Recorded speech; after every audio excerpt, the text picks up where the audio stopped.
Oke guys, ini kita bisa langsung ke soalnya.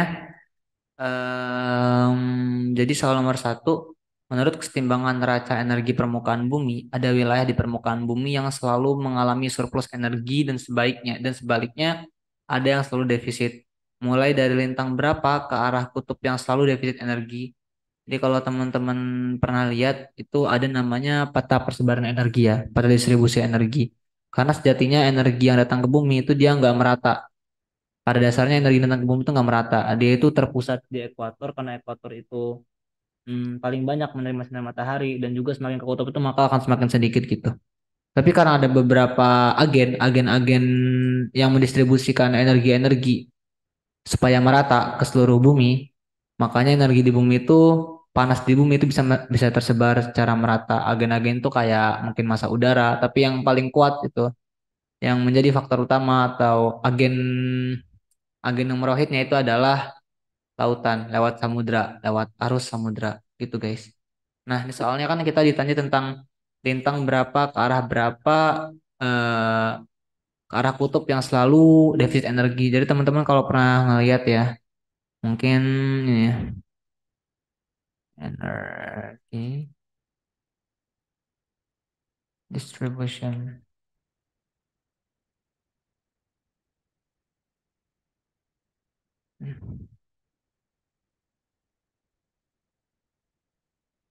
Ada nggak ya di sini?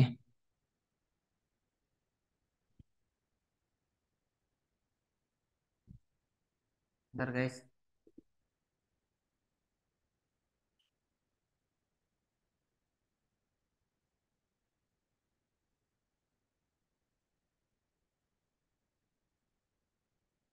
Nah ini nih. Ini nama tabelnya itu Earth Energy Balance atau ini adalah diagram keseimbangan energi di bumi.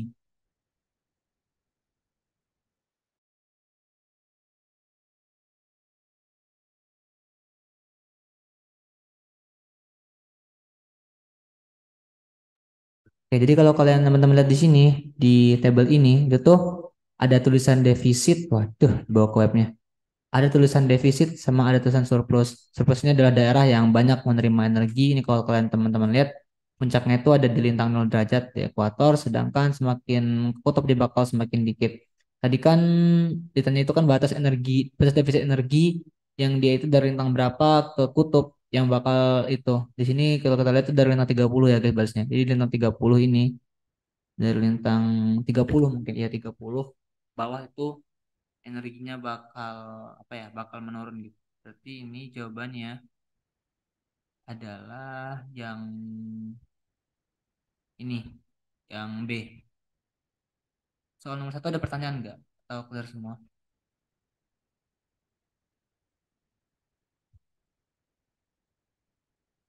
Bagaimana guys? Soal nomor satu clear?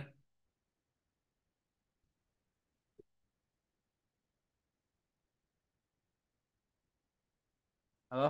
Gimana untuk soal nomor satu clear nggak? Saya mau tanya dong, Kak. Boleh Trisya, silakan. Eh, bukannya itu titiknya itu di 38 sampai 40 ya? Iya sih kalau Yang titiknya seperti itu. titik yang Tapi kakak ini nganggapnya kayak itu loh, kayak apa namanya? Kayak itu. Kayak apa ya kayak salah nulis gitu tapi ntar gitu coba kakak cari lagi kakak juga tadi mikirnya gitu tapi karena di sini tuh ada tulisan 30 kakak mikirnya dia tuh emang ada 30 tapi mungkin 30-nya kegeser gitu loh tapi bentar ya kakak cari dulu siapa tahu memang kakaknya salah makasih BTW sarannya tadi siapa tadi yang nanya Trisha ya ya, Kak. tunggu bentar ya kakak cari tahu dulu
Halo guys, maaf ternyata aku yang salah benar. Jadi dulu tuh juga aku tuh pernah, jadi ceritanya tuh dulu aku pernah buat catatan dan catatanku memang dan catatanku tuh emang aku salah ngeplotinnya. Ini aku udah nyari-nyari lagi, lihat lagi dari Google dari berbagai macam itu apa namanya referensi. Ini memang kebanyakan dia mulai dari lintang 45 ya, 40 ke atas lah ibarat kata. Sini juga kalau kalian lihat itu dia baru mulai defisit di lintang berapa tuh namanya 30 lebih. Yang jelas bukan dari 30. Dan di sini juga ini dah baru lintang 30 lebih. Jadi kemungkinan memang benar jawaban paling mendekati itu dari lintang 40. Dan juga tadi kakak dapet chat dari Devina, makasih Devina katanya dia pernah baca kalau misalkan di lintang 30 itu energinya masih balance. Dan juga berarti dari 30 ketika dia udah turun ke bawah lintangnya nambah, dia bakal jadi defisit. Jadi 30 masih balance. Ini benar jawabannya yang kayak makasih teman-teman yang ingetin. Saya juga baru tahu. Oke, nomor 2. Lanjut, ITCZ atau Intertropical Convergence Zone merupakan ada yang tahu jawabannya, ada yang mau ini mau apa namanya mau menjawab nomor 2.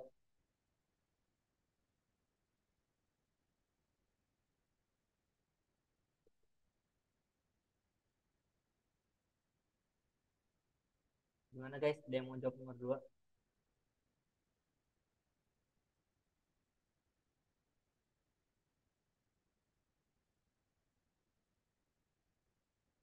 Oh, oke.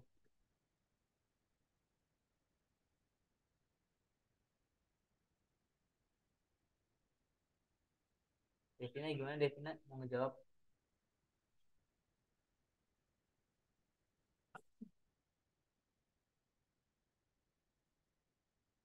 Yang lain Sharon sama Tricia mau jawab juga atau nggak tahu jawabannya? Oke, mungkin nggak ada yang mau jawab, jadi kakak aja yang jawab. Jawabannya untuk yang 2 itu adalah tidak ada jawaban yang benar. Jadi IPCZ, coba kita cek kasus itu ya. Tabuk enggak. Jadi IPCZ itu adalah daerah tekanan rendah tempat pertemuan massa massa udara. Oke, maaf maaf kecil suaranya ya. Oke oke. Jawabannya untuk soal nomor 2 ini adalah E. Mengapa demikian? Karena pengertian ITCZ itu adalah daerah bertekanan rendah tempat pertemuan massa udara. Tuh, tempat pertemuan massa udara dari belahan bumi selatan dan juga belahan bumi utara. Convergence zone. Dan nanti itu bakal jadi pengangkatan karena konvergensi itu. Mengapa demikian? Karena di daerah intertropical convergence zone itu dia daerah bertekanan rendah. Kan kalau misalkan bertekanan rendah itu kan dia jadi tempat perkumpulan karena sejatinya massa udara itu kan bergerak dari daerah tekanan tinggi ke daerah tekanan rendah. Nah, kalau teman-teman lihat dari opsi nomor A, opsi yang A, yakni sabuk awan di atas ekuator yang berasosiasi dengan tekanan tinggi itu salah.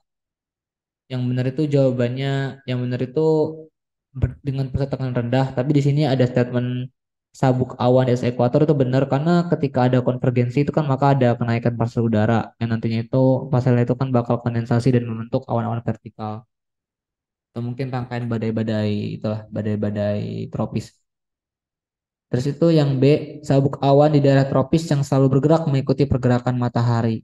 Sabuk awan di daerah tropis yang selalu bergerak mengikuti pergerakan matahari. Sebenarnya ini ada benernya juga ya. Karena ITCZ itu berganti-ganti. Waduh, saya jadi ambigu jawabannya nih. Yang B ini ada benernya juga karena ITCZ itu apa namanya dia itu selalu berganti-ganti. Karena kan kadang matahari kan kadang ada di selatan. Kayak misalkan ketika bulan Juni Juli kan matahari kan ada di belahan bumi apa namanya belahan bumi itu ya, ada di belahan bumi utara. Itu terjadi musim panas. Kebalik nggak ya? Sabar-sabar, kakak makin mikir dulu. Kalau lupa ini. Kalau bulan Juni, matahari itu ada di belahan bumi. Enggak. Hari belahan bumi saat dia datang ke musim panas.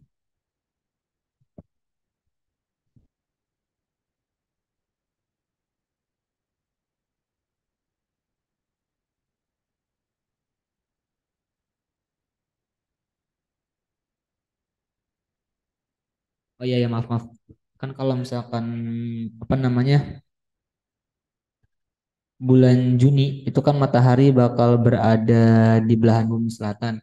Yang nantinya itu artinya bakal terjadi, enggak bakal, belahan bumi utara yang nantinya itu bakal, daerah bumi utara itu kan bakal terpanaskan, tekanannya berubah dari tekanan rendah, angin munsonnya itu bakal bergerak dari selatan ke utara yang nantinya itu bakal membuat yang namanya itu musim hujan, atau mungkin kalau di daerah empat musim itu ya kadang ada musim-musim yang seperti itulah gitu.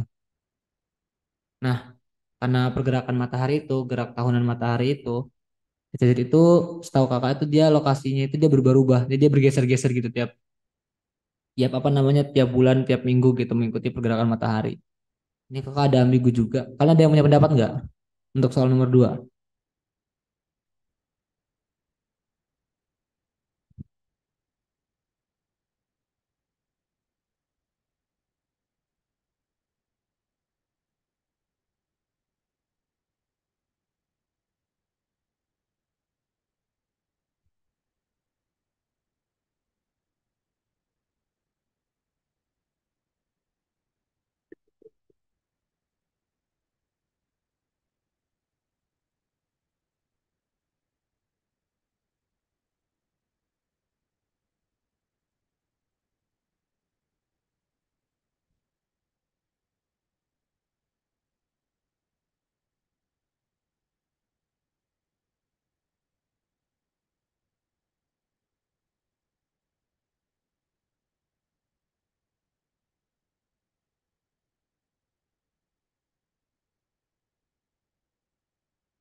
Ya kayak bener guys, jawabannya yang B. Ini kakak baru ini baru nge-searching juga. Di sini statementnya, the ICTZ follows the sun in that the position varies seasonally.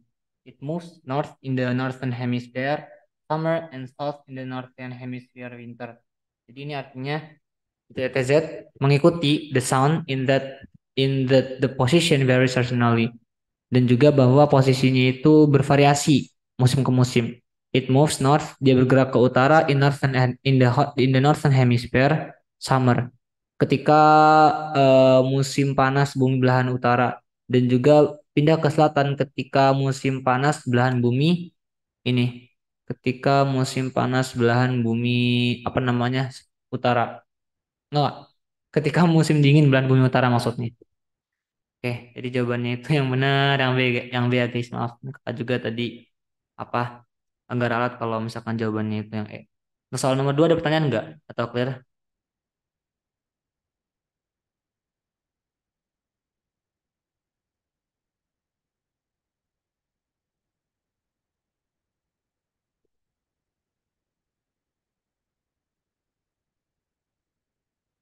Oke, Devina, makasih atas responnya. Berarti kita langsung lanjut aja ya. Soal selanjutnya, soal nomor tiga mungkin. Lapisan atmosfer yang sifat-sifat, ini ada yang itu. Kak, yang C salahnya apa? Yang C itu salahnya apa? Pertemuan masa udara panas dengan masa udara dingin dari selatan. Oke, yang C ini salah karena em, apa namanya? Jadi apa ya? Di di daerah tropis itu nggak ada loh pertemuan masa udara panas masa udara dingin, karena karakteristik masa udaranya itu cukup apa namanya ya? Cukup seirama gitu sama, karena sama-sama di daerah tropis gitu. Dan juga nggak ada kaitannya pertemuan itu mau masa udara panas sama masa udara dingin, karena setahu kakak itu kan mau baik itu di lintang apa sih, lintang di subtropis utara dan selatan yang nanti itu udaranya bakal bergerak ke ekuator, itu kan sama-sama lintang kuda ya, yang daerahnya itu cukup gersang. Kayak misalkan di daerah Afrika bagian bawah sama di daerah Arab itu kan utara selatannya lintang kuda, itu kan daerah cukup gersang. Di pertemuan keduanya itu ya kalau misalkan masa udara pasti tipe gitu loh, masa udara yang tipe, dan itu masa udaranya bukan masa udara yang berbeda tipe gitu. Oke, paham. Oke, makasih. Lanjut nomor tiga. Lapisan atmosfer yang sifat-sifat fisik dan dinamisnya masih dipengaruhi oleh kondisi topografi disebut, oke, ada yang tahu jawabannya? Ada yang pengen jawab untuk nomor 3? Lapisan batas bukan, Kak? Devina yang jawab ya. Iya. Oke, Devina benar jawabannya lapisan batas. Ini aku coba gambarin aja yang aku ingat ya soal lapisan batas. Jadi kalau teman-teman tahu, atmosfer itu kan dia ada kenaikan ya, ada kenaikan seperti ini kan. Kan kalau kita tahu sifat troposfer itu kan udara bakal seiring bergerak naiknya udara itu kan bakal semakin dingin gini. Ini temperaturnya, ini temperatur rendah, ini temperatur tinggi. Dia bakal bergerak semakin dingin udaranya itu semakin ke atas. Tapi kalau pada kondisi atasnya, selain dari teori ini, maka bentuk aslinya tuh gini guys. Dia bakal naik panas dulu, baru dia bakal bergerak semakin dingin. Mengapa demikian? Karena di sini tuh dia lapisan di bawah ini yang kita sebut dengan lapisan batas ini itu tuh dia dekat sekali dengan muka bumi, dengan topografi bumi. Makanya masa-masa udaranya, pasar-pasar udaranya itu banyak yang, pokoknya banyak yang bergesekan lah dengan topografi-topografi di situ. Bergesekan kan dia bakal menimbulkan energi ya, menimbulkan panas, makanya suhunya bakal naik gitu. Baik itu bergesekan dengan massa udara sekitar, baik itu ada juga angin yang berhembus, yang biasanya itu angin itu dia bakal bergesekan juga sama topografi di sekitar daerah itu, sehingga dia semakin panas gitu. Makanya lapisan batas ini, dia itu sifat-sifat fisiknya itu dia bisa kita bilang yang namanya lapse rate, baik itu adiabatik ataupun lapse rate, apa namanya, adiabatik ataupun maksudnya lapse rate adiabatik kering ataupun basah itu enggak terlalu berpengaruh dibanding pengaruh dari itu, apa sih, kondisi topografi atau muka bumi yang ada di daerah itu. Jadi jawabannya itu adalah B, lapisan batas. Gimana guys, clear untuk nomor 3 atau ada pertanyaan?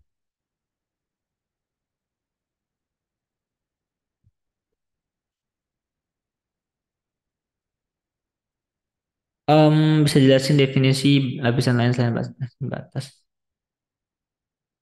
Yang kakak tahu, nomor 3 opsi di bawahnya untuk lapisan kanopi, lapisan kekasaran, sama lapisan transisi itu kayaknya itu deh. Kayaknya setahu kakak ya, kakak kakak jarang denger aja.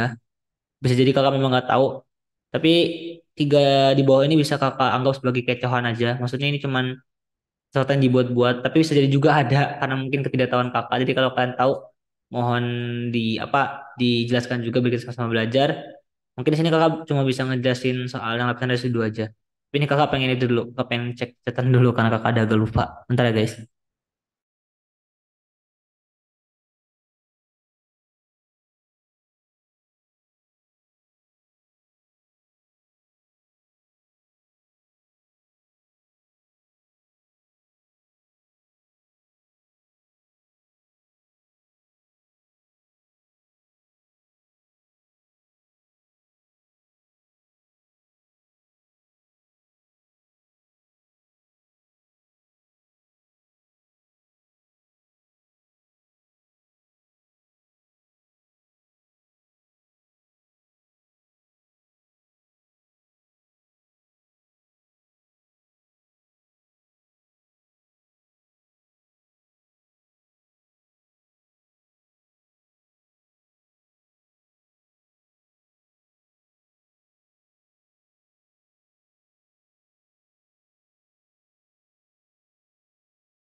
Oke guys, hai hai.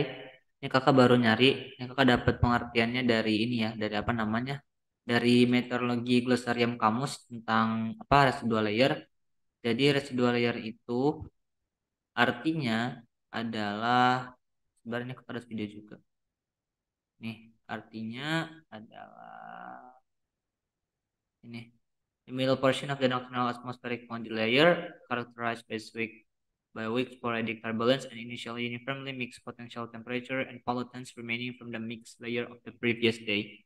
Jadi ini merupakan bagian tengah lapisan batas atmosfer nokturnal yang dicirikan oleh turbulensi sporadis yang lemah dan suhu potensial awalnya bercampur seragam dan polutan yang tersisa dari lapisan campuran hari sebelumnya. Jadi seperti yang kita tahu, eh, dia kan dari kata residu ya. Residu itu kan kayak bisa kita anggap sebagai dapan atau kumpulan gitu.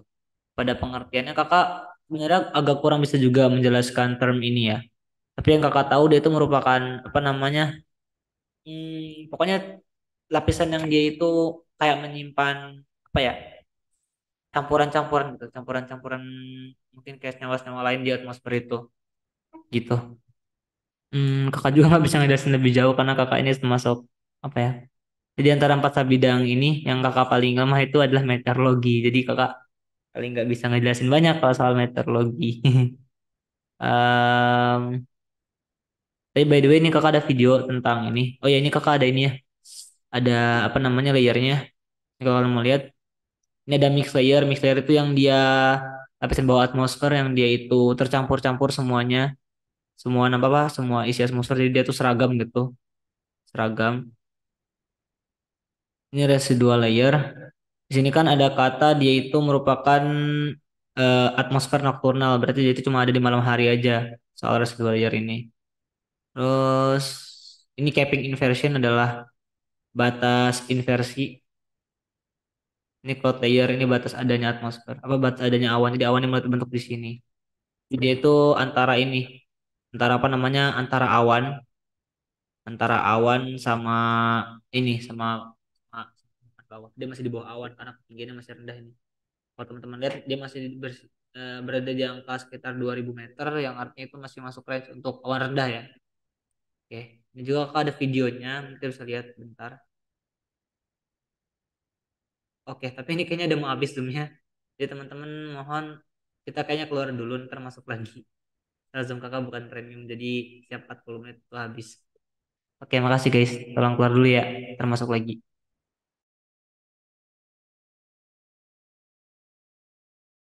Ya benar untuk soal nomor 5 jawabannya itu E yakni opsi A, B dan C benar. Mengapa demikian? Karena tipe pengangkatan itu ada empat. Pertama itu pengangkatan konveksi, kedua itu orografis, ketiga itu frontal, dan keempat itu pengangkatan apa ya? Pengangkatan karena itu konvergensi, pertemuan. Dan ini tiga di atas itu termasuk ke dalam tipe pengangkatan udara. Jadi tiga-tiganya itu benar. Untuk nomor 6, parameter apakah yang perlu diperhatikan saat menganalisa front dalam peta sinoptik? Soal nomor 6 ada yang mau jawab?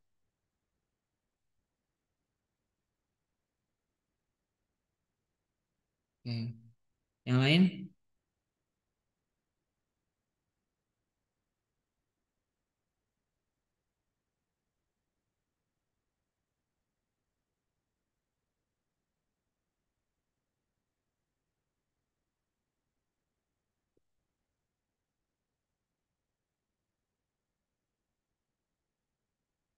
Oke, jawabannya benar ya sepertinya ya yakni A, B dan C benar ya. Mengapa demikian? Karena memang ya ketiga komponen ini, ketiga parameter ini sangat diperlukan sekali untuk menentukan keberadaan sebuah front. Nomor 7, hal penting yang terkandung dalam kesetimbangan hidrostatis adalah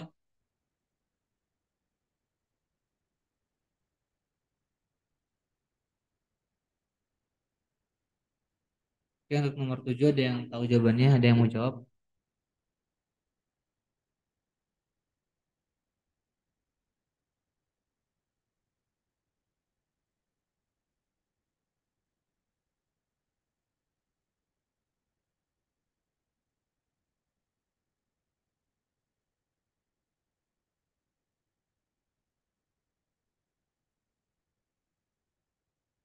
Langsung aku jawab aja. Untuk soal nomor 7 jawabanku itu yang B.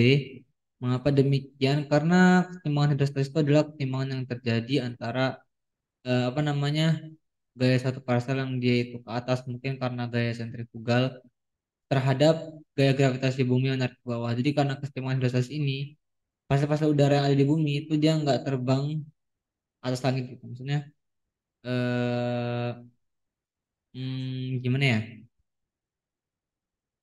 Nggak terlepas langsung gitu. Apa gas-gas dan komponen-komponen udaranya nggak langsung lepas ke angkasa. Misalkan di bumi itu kan ada beberapa gas-gas yang dia udah hostil ya, yang udah nyaman dan udah tinggal di bumi beratus tahun itu seperti oksigen, lalu seperti nitrogen, seperti gas-gas rumah kaca lain, seperti H2O, karbon dioksida.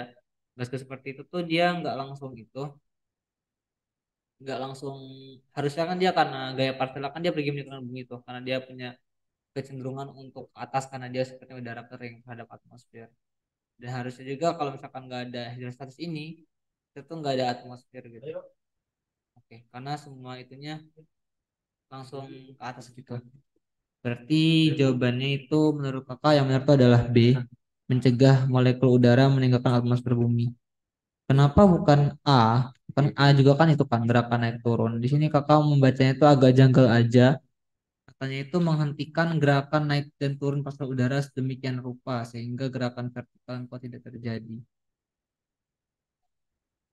Oke.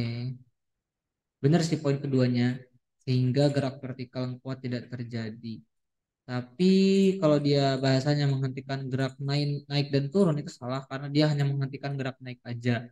Kalau gerak turun kan dia searah ya, searah dan satu kekuatan gitu, satu vektor sama apa namanya sama hmm, ya begitulah.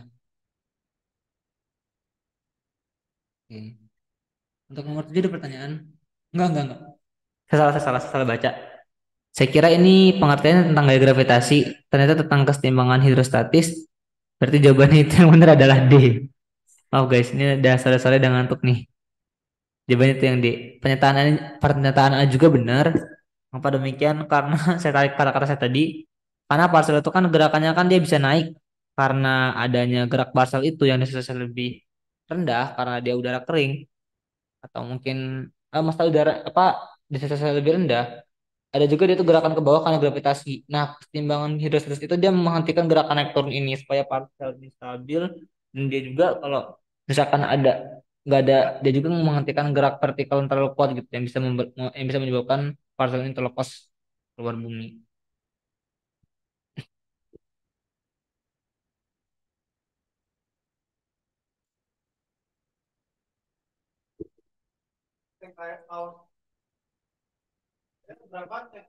Langsung nomor 8, siklon lintang menengah mempunyai peran yang sangat penting dalam menjaga keseimbangan temperatur permukaan bumi. Selalu melalui mekanisme. Nomor 8 ada yang tahu jawabannya?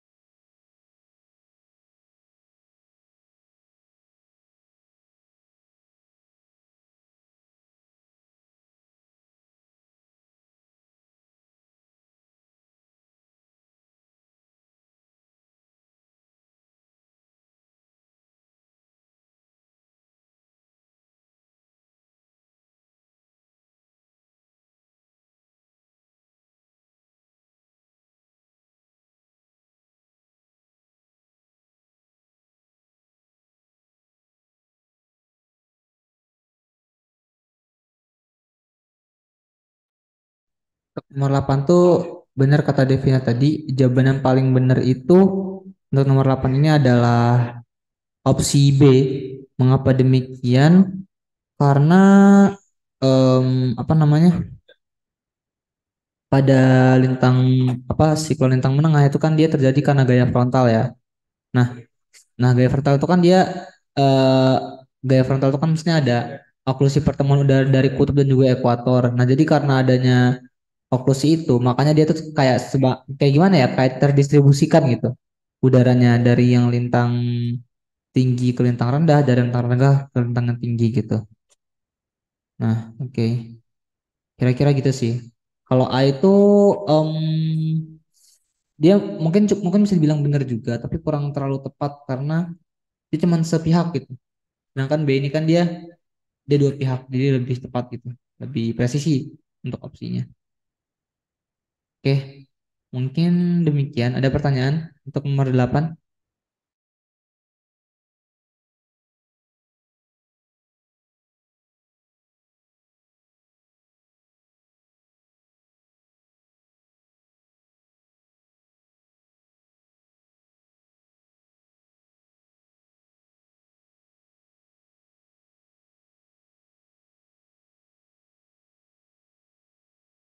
Oh ya guys, BTW untuk apa namanya jawaban-jawaban saya di soal meteorologi ini bisa benar bisa salah, jadi jangan terlalu dipercaya.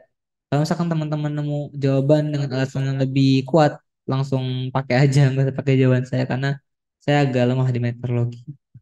Saya mengakui kelemahan saya sebagai tutor, terutama di sub bidang ini, sub bidang meteorologi.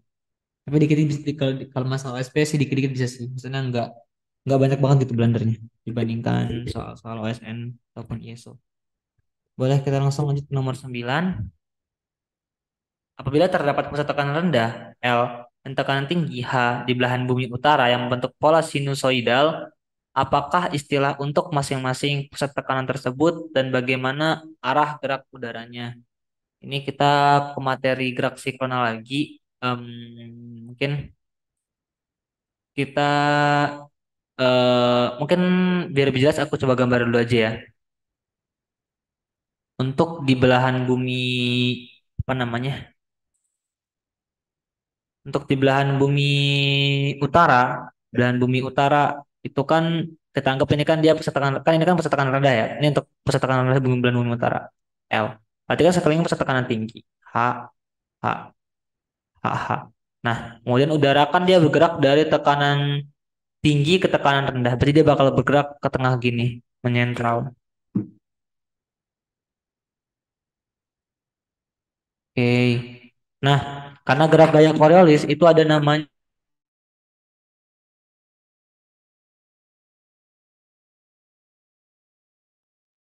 karena gaya Coriolis itu ada namanya hukum Bas Balot. Jadi kalau misalkan di utara itu kan dia itu bakal belok ke kanan, sedangkan kalau misalkan di kutub selatan kan bakal belok ke kiri. Nah, karena ini di utara, berarti tuh dia bakal belok ke kanan gini. Jadi belokannya seperti ini. Nah, gini, kanan. Kanan dari perspektif ya, dari perspektif arah datangnya angin, bukan kanan satu arah. Nah, kalau gini kan berarti dia arah utara ke sini, guys. Ini berarti dia adalah berlawanan apa? Berlawanan arah jarum jam. Nah, kalau low itu kalau low itu dia reach ya. Reach itu artinya palung, kalau trough itu dia puncak. Berarti ini enggak. Kalau low itu dia trough, kalau reach itu dia puncak kebalik. Oke. Berarti kalau yang L itu kan harusnya trough, kemudian dia berlawanan arah jarum jam. Ini ada dua opsi yang mendekati D sama E antara ini. Oke, lanjut kita gabung yang keadaan kedua. Sabar aku hapus dulu.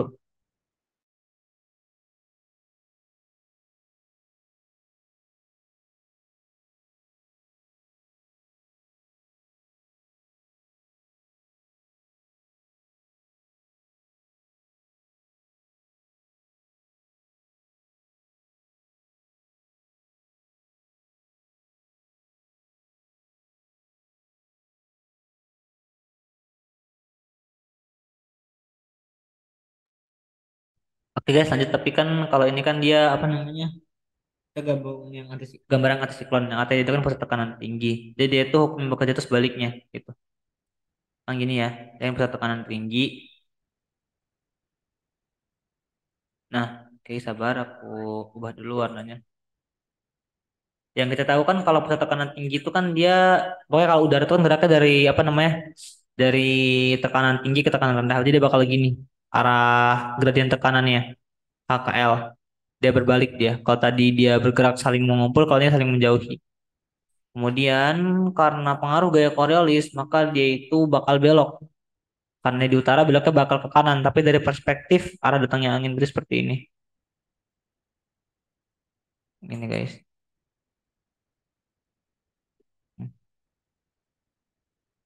Sehingga arah perputaran itu bakal seperti ini. Oke. Ini berarti dia salah nggak ya ini? Sebar-sebar. Aku pikir-pikir dulu.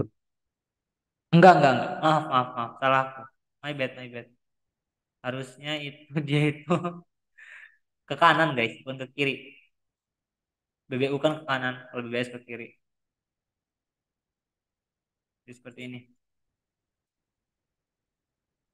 Ingat hukum bias balot sangat penting. BBU dia ke kanan, BBS dia ke kiri. Oke, seperti ini. Jadi dia arah putarnya seperti ini guys. Kasih iklannya. Oke.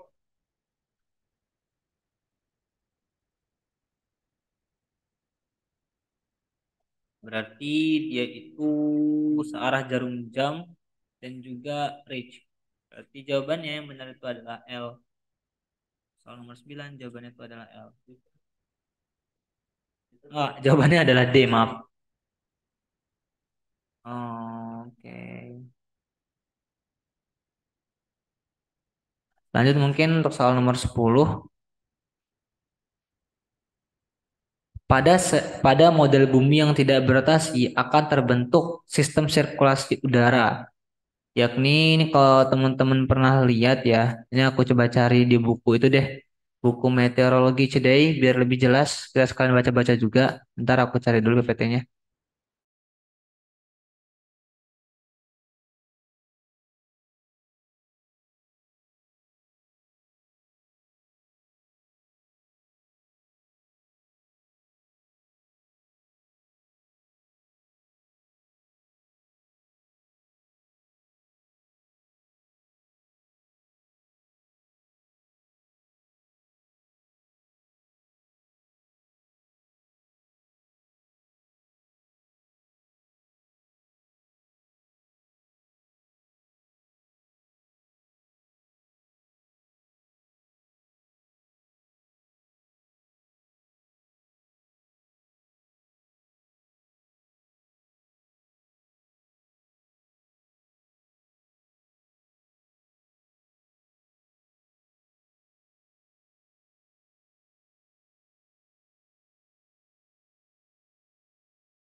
Kalau kalian lihat, ini ada dua foto bumi ya.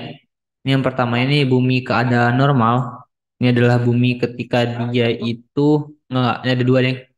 Ini ada dua tipe. Ini adalah ketika bumi dia itu ketika bumi itu tidak berotasi secara sempurna. Ketika bumi itu dianggap diam, dia itu nggak berotasi, maka akan terbentuk sel yang terbentuk ya. Sel sirkulasi yang terbentuk cuma sel sirkulasi HD doang. yang dia itu udara permukaannya itu bergerak dari kutub ke ini, ke apa namanya, ke ke ekuator. Kemudian dia bakal naik ke atas karena konvergensi pertemuan, dan dia bakal muter lagi. Tapi kalau misalkan dalam keadaan lebih kompleks, ketika bumi itu berotasi dan panasnya itu tersebar secara merata, maka akan terbentuk sistem sirkulasi yang sel atas sedikit lebih banyak nih. Di sini ada sel Hadley ya. Ini sama aja dia konvergensi juga. Kemudian ada sel Ferrel. Sel Ferrel ini dia yang divergensi di daerah ini. Dia agak beda ya. Oke. Kalau doldrum tuh doldrum tuh area ekuator, area apa namanya, area lintang rendah disebut area tenang karena di daerah doldrum itu dia tekanannya rendah gitu. Ini kalau kita baca di sini tulisannya, over equatorial waters, the air is warm, horizontal pressure gradient are weak. Di samudra, di lautan di ekuator, udaranya itu hangat.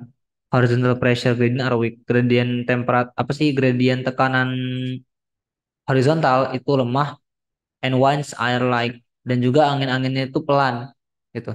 This region is referred to as the doldrum.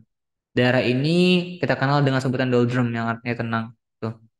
Kalau ITCZ itu di daerah ini ITCZ juga mirip-mirip sama doldrum. Dia intertropical convergence zone, tempat pertemuan massa udara, tapi dia tuh berpindah-pindah bergantung matahari. Kalau tadi itu kalau kita ingat kan ITCZ itu dia kalau misalkan di belahan bumi utaranya itu sedang musim panas, maka dia akan bergerak ke utara. Sedangkan kalau di belahan bumi utaranya itu sedang musim dingin, sedang winter, maka dia akan bergerak ke selatan. Kalau kita analogikan dengan belahan bumi selatan, berarti dia akan berlaku sebaliknya, begitu guys. Oke, nomor 9 mungkin cukup seperti nomor berapa sama 10 ya. Berarti dia sel tunggal ini ya, Hadley ya untuk nomor 9. Untuk nomor 10 maksudnya. Kalau sel Walker tuh beda lagi ya sirkulasi Walker. Nomor 11, anginnya bergerak sejajar dengan isobar karena keseimbangan antara gaya Coriolis dan gaya gradien tekanan disebut angin. Ada yang mau jawab? Ini mudah banget. Geostropik.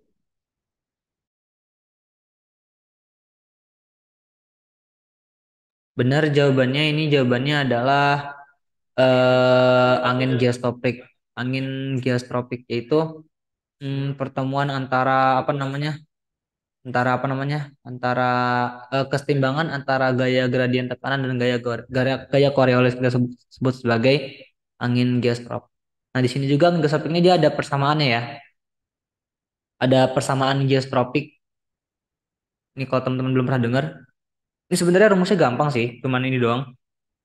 Cuman gaya Coriolis sama dengan ini aja, gaya gradien tekanan F, pressure gradient force.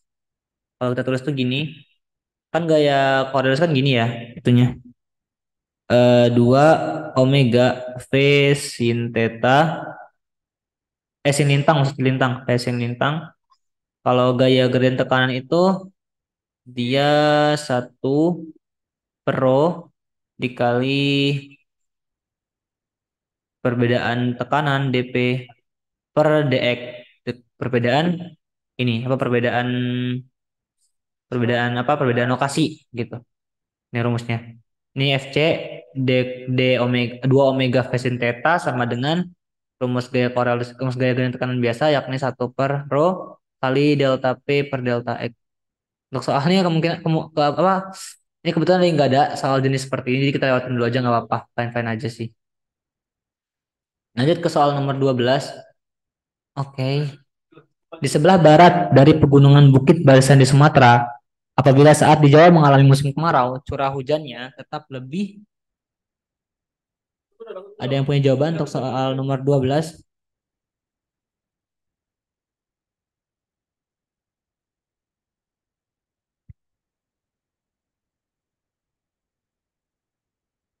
Gimana guys, soal nomor 12 ada yang punya jawabannya? Ada yang tahu jawabannya? Ingin menjawab?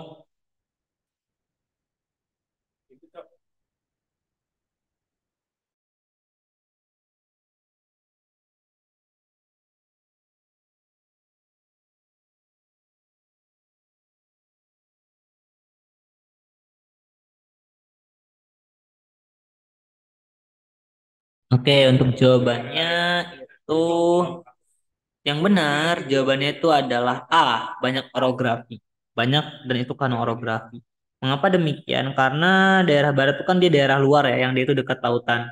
Yang artinya itu dia itu adalah daerah apa namanya? Daerah yang banyak kena hujannya gitu. Aku lupa sih namanya namanya apa kalau dalam peristiwa angin fon itu.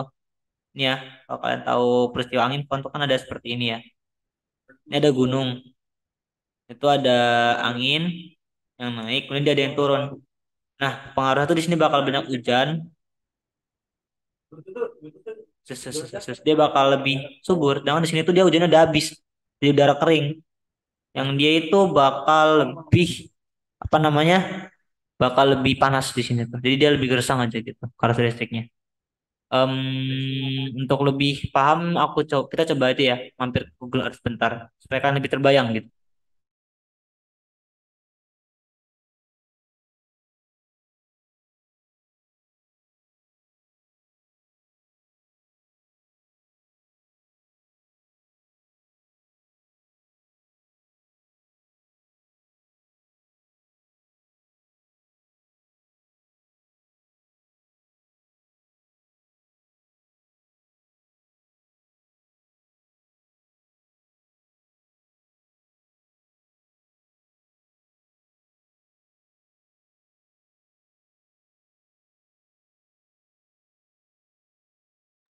Ini kalau teman-teman lihat di Sumatera, bagian barat Sumatera kan berarti kan di bagian sini nih.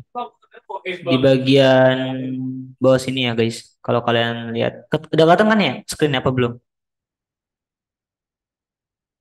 Gimana guys? Kelihatan nggak screennya?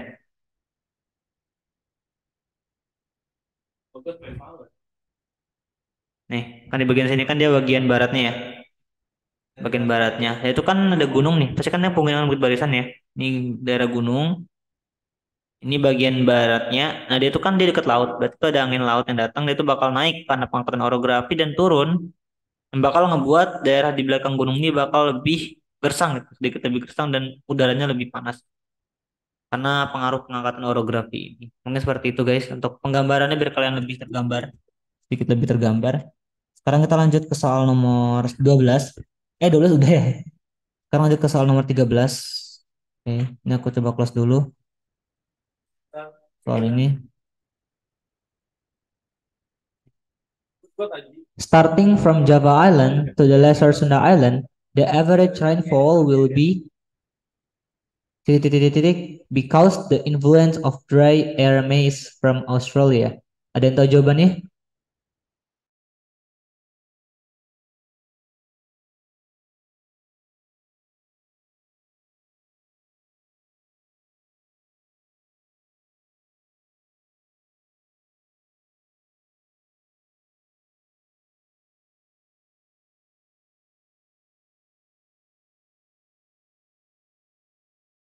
Untuk jawabannya itu adalah berkurang ya guys. Mengapa berkurang? Itu kan dari salah gini. Dimulai dari Pulau Jawa, bergerak ke dataran Sunda. Dataran Sunda kan di daerah sini ya. Maka dia itu titik update, maka dia itu apa namanya? Ya, soal tadi aku lupa. Kondisi itunya apa sih? Average rainfallnya atau apa namanya? Rata curah hujannya itu bakal lebih di titik ada pilihan naik, ada pilihan turun, ada pilihan tetap. Yang benar tuh jawabannya terus lanjutan soalnya, maaf maaf, maaf. Karena pengaruh dry air mass. Apa namanya?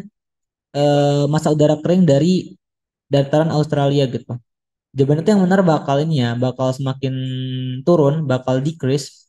Mengapa demikian? Karena ya kan ini kan semakin semakin timur. Dia juga benar tadi kata soalnya udah jelasin karena pengaruh masa udara kering dari Australia. Makanya di sini tuh dia lebih terasa gitu di bagian-bagian Sundaland ini. Nah, dapat diamati dari kalau kita bingung kenapa kalau kita buktinya kenapa dia ini lebih di, lebih rata-rata suhunya itu lebih sedikit lebih tinggi dan juga lebih apa namanya average rainfall itu lebih rendah tuh karena di sini tuh banyak sabana ya, banyak sabana. Kalau teman-teman lihat kan di sini tuh banyak sabana, banyak padang-padang rumput. Nah, padang-padang rumput itu vegetasi seperti demikian itu hanya terbentuk di daerah-daerah yang dia itu curah hujannya minim gitu. Kalau curah hujannya banyak maka dia bakal cenderung terbentuk apa hutan hujan kayak di Pulau Sumatera dan Pulau Kalimantan gitu. Jadi jawabannya yang benar adalah turun. Kalau di soal itu jawabannya yang benar bakal decrease yang D. Untuk nomor 13 ada pertanyaan dari teman-teman atau udah clear? Gimana teman-teman? Untuk nomor 13?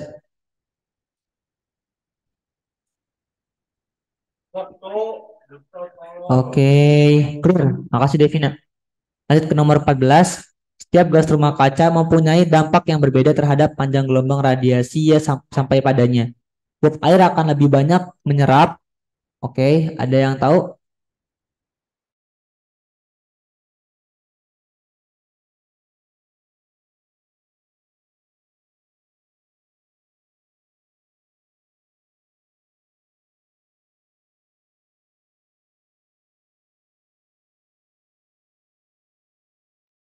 Oke guys, apapun jawabannya kayaknya aku bingung dengan soal nomor 14 ini. Jadi mungkin nanti kalau bisa tanyain ke Kanoval aja untuk sesi malam. Beliau kan ngebahas juga dan kebalikan dari aku, Kanoval itu dia lebih expert di meteo dan oceano. Kalau aku kebalikannya, aku lebih expert di geologi astronomi gitu. Jadi ntar kita tanya ke Kanoval aja untuk soal nomor 14. Maaf guys.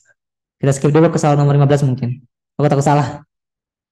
Kolom udara yang berputar kencang membentuk belalai dan berhubungan dengan awan cumulonimbus dan tidak menyentuh tanah disebut, ini gampang juga ada yang tahu jawabannya. Harapanku kalian jangan sampai kepleset sih di soal kayak gini.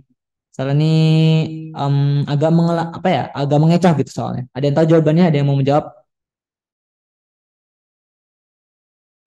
Yang C bukan, Kak.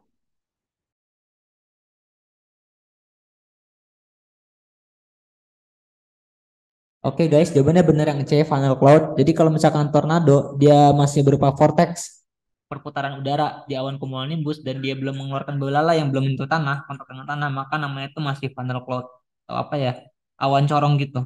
Belum jadi tornado. Karena tornado itu adalah ketika dia udah ngeluarin belalai dan belalai itu menyentuh tanah dan nyebabin kerusakan gitu. Kerusakan karena dia kan langsung kontak sama rumah warga. Rumah warga, ya rumah warga. Pemukiman. Oke, jawabannya benar, funnel cloud. Tadi yang menjawab, terima kasih. Jawaban Anda benar. Lanjut ke soal nomor, ini ada esai meteorologi. Oke, mungkin kalian mau jawab dulu, tapi aku memilih untuk tidak menjawab karena seperti yang aku bilang tadi, aku tidak suka meteorologi. Belum lagi ini soal meteorologinya tuh dia tipe-tipe meteorologi terman yang mirip-mirip kayak fisika gitu.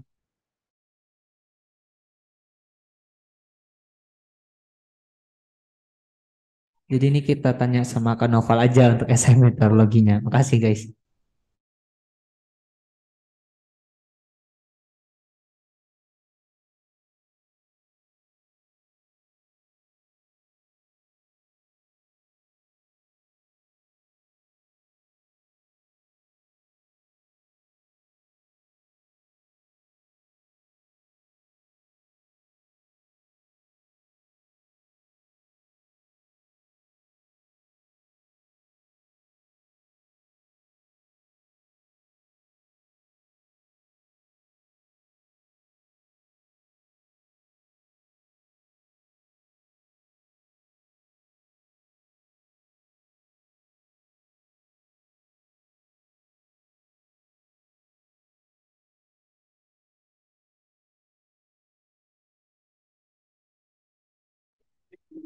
Maaf guys, tadi ada sedikit disturbance suara dari teman-temanku.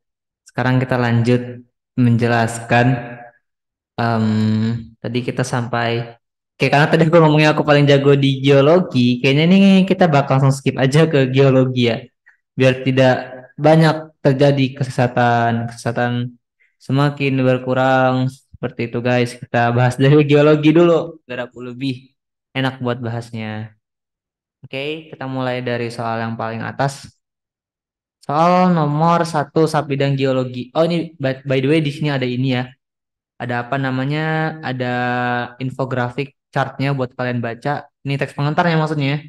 Kalian boleh baca dulu. Siapa tahu bakal berguna gitu buat soal. Ini aku kasih 1 menit buat baca. Silakan teman-teman.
Tes gimana guys? Udah selesai kan ya? Jadi di OSP tahun 2019 itu tema geologinya itu adalah tentang geothermal ya. Di sini kan tentang geothermal. Ini ada tentang proses geothermal. Teman-teman kalau udah belajar tuh di sini ada heat source-nya. Kemudian dia itu bakal manasin di sini. Di sini yakni lapisan reservoirnya yang ditutupi oleh caprock gitu. Nah, caprock ini kan dia sebagai pembatas yang menghalangi air-air di reservoir ini untuk naik. Tapi di sini tuh ada beberapa ada rekahan-rekahan gitu. Kekar-kekar, enggak, ini ada beberapa sesar-sesar yang membuat kan yang karena sesar ini dia itu terciptalah sebuah rekahan-rekahan yang nanti itu bisa ngebuat air ini bakal naik gitu. Sehingga di sini tuh kalau kita lihat ada hot spring, ada stream fan, di sini juga ada geothermal well, sumur geothermal yang dimanfaatkan untuk mengambil air geothermal. Tapi kalau di sini geothermal well ini dia itu nggak menggunakan sesar ini, melainkan dia itu ngebor langsung ke reservoirnya gitu. Maaf, reservoir itu yang ini ya guys. Nih, kalau caprock yang ini yang atas impermeable rock. Kemudian di sini juga jadi untuk air-air yang keluar itu adalah dia itu yang berada di batas air tanah ya, di batas air tanah dan dia itu ada kontak sama permukaan. Sesar ini ada kontak sama permukaan gitu. Di sini juga ada juga sesar-sesar yang dia itu keluar juga, tapi dia itu keluarnya itu ke arah yang atas, sehingga airnya itu nggak bisa keluar karena karena letaknya itu udah di atas muka air tanah. Nah, sebagai pengganti dari kejadian itu, rekahan itu tetap berfungsi loh. Fungsinya itu adalah sebagai recharge. Jadi ketika ada air hujan dan dia run off, dan ketika dia bertemu dengan rekahan-rekahan ini dia bakal masuk ke tanah dan dia itu bakal tersimpan lagi ke reservoir yang nanti itu bakal terpanaskan lagi sama heat source ini gitu.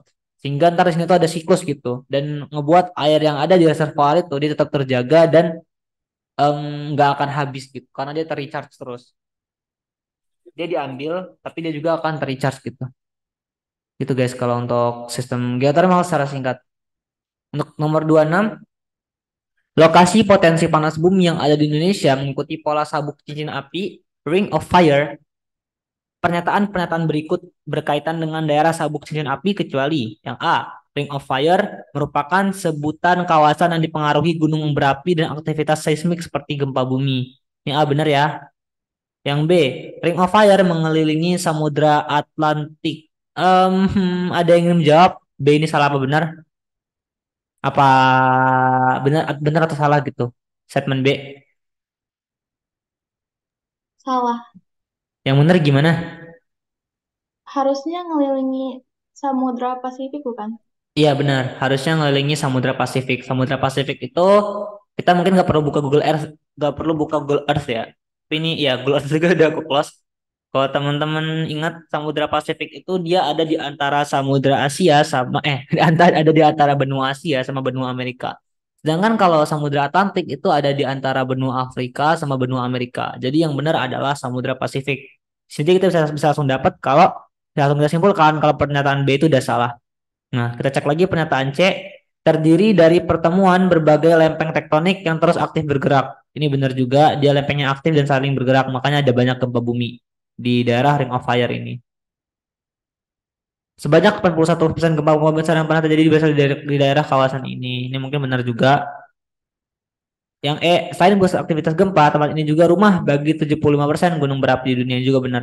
Yang salah itu adalah yang B. Jadi jawabannya itu yang B, karena dia kecuali.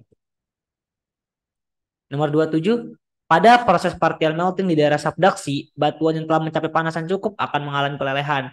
Pelelehan ini tidak terjadi serempak, namun hanya sebagian karena batuan tersebut mengandung beberapa mineral dengan titik leleh yang berbeda-beda. Mineral yang meleleh paling akhir adalah mineral yang mempunyai titik leleh tertinggi, yaitu lebih dari 1000 derajat Celcius, yaitu golongan mineral dengan kandungan ferromagnesian silikat tinggi. Mineral yang termasuk di dalam golongan tersebut adalah nomor 27. Ada yang tahu, ada yang pengen menjawab? Ini juga termasuk soal yang basic ya, soal dasar. Ada yang mau menjawab nomor 27? Olivin. Oke, bener banget. Jawabannya itu adalah olivin. Mengapa demikian? Ya, karena olivin itu kalau teman-teman lihat di daerah reaksi bawah dia itu paling atas ya. Yang artinya dia itu tingkat apa ya? Suhu pelelehannya itu paling tinggi gitu. Jadi perlu suhu yang ekstra tinggi untuk melelehkan olivin menjadi magma, menjadi bentuk cair. Lanjut ke soal nomor 4. Kaolinit adalah salah satu jenis mineral lempung yang banyak ditemukan sebagai akibat pelepukan atau alterasi hidrotermal dari mineral-mineral aluminium-silikat. Misalnya K-felspar, kalium felspar, atau apa ya? Potasium felspar ya. Kalium felspar, potasium felspar, KAlSi3O8.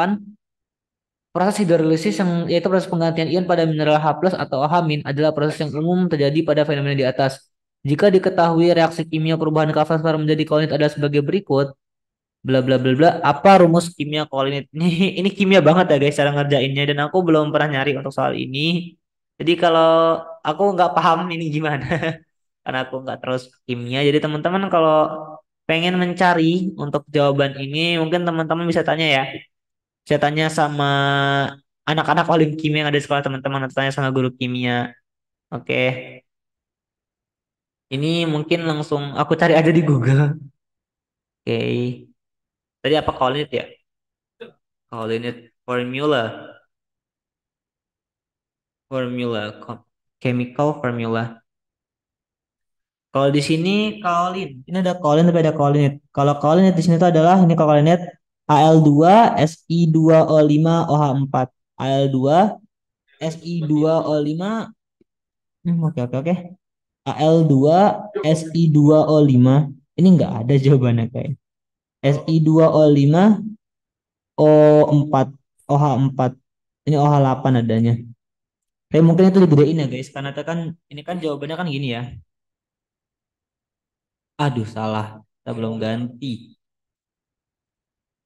Ini Al2 Si2O3. O3 kan ya guys ya? Coba coba coba. Oh, Si2O5 OH4. Si2O5 OH4.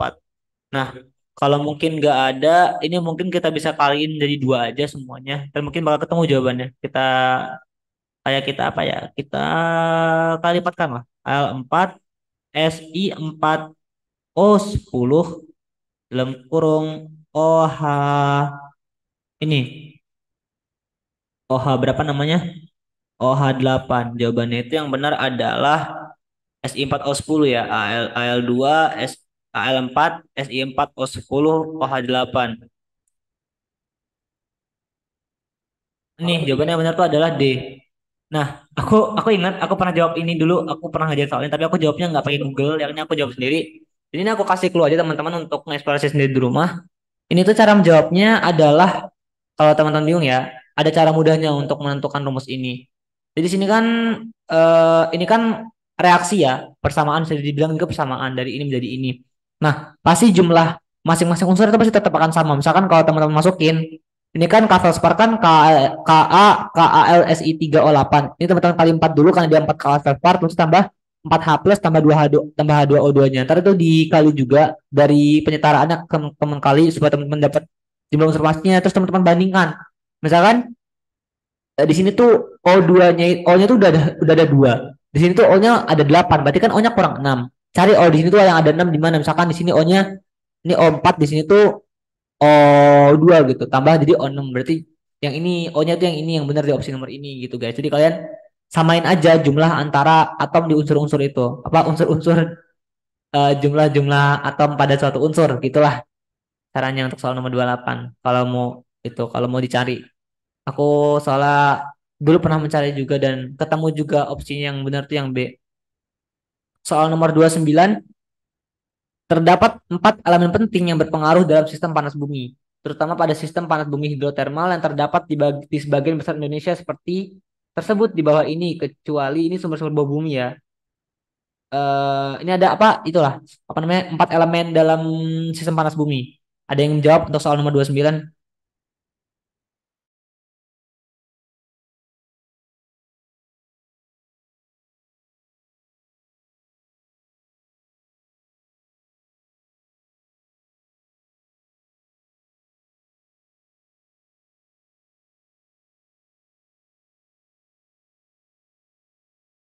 Oke, sebenarnya kalau teman-teman perhatikan, ini tuh jawabannya ini nih kalau untuk mencari jawaban yang benar-benar kecuali itu agak sulit. Karena seperti yang kita tahu, struktur geologi itu juga kadang berperan gitu. Berperan supaya apa namanya? supaya dia itu bisa terekspos gitu, apa namanya, springnya atau mungkin air panasnya itu bisa keluar karena struktur geologi itu. Mungkin seperti kekar dan sesat. Tapi dia itu masih faktor sekunder gitu, bukan faktor primar. Dalam artian lain, apabila struktur geologi itu nggak ada, panas bumi tetap ada. Makanya dia dibilang penting sih, kadang penting, tapi nggak sepenting faktor-faktor lainnya. Urgensinya berbeda. Sehingga jawabannya itu yang paling lemah itu adalah D. Elemen yang paling lemah itu adalah D. Sehingga jawabannya itu untuk yang kecuali itu adalah D juga. Karena kayak sumber panas ya iyalah, kalau nggak ada sumber panas dia nggak akan bisa jadi geothermal, nggak akan bisa jadi hidrotermal, nggak akan panas. Yang B reservoir, ini benar juga karena kalau nggak ada reservoir bakal tersimpan di mana? Air panas itu bakal tersimpan di mana gitu. Yang C, batuan penutup itu juga penting, sama pentingnya. Kalau nggak ada caprock, maka air itu dia bakal langsung ke atas dia bakal langsung naik ke atas gitu. Nggak bakal tersimpan dalam bumi gitu. Dan nggak akan terjadi juga yang namanya sistem hidrotermal. Kalau yang E fluida itu jelas juga nggak kalah penting karena ini kan hidrotermal. Hidrotermal itu kan kita berbicara tentang fluida ya, tentang cair, tentang air yang berbentuk cair gitu. Kalau nggak ada fluidanya, nggak ada airnya, ya yang mau kita panasin apa gitu, batuan kan bukan gitu. Ya, jawabannya yang benar deh. Begitu. Sejauh ini untuk sampai nomor 29 ada pertanyaan guys. Ini untuk yang di bidang geologi atau clear semua?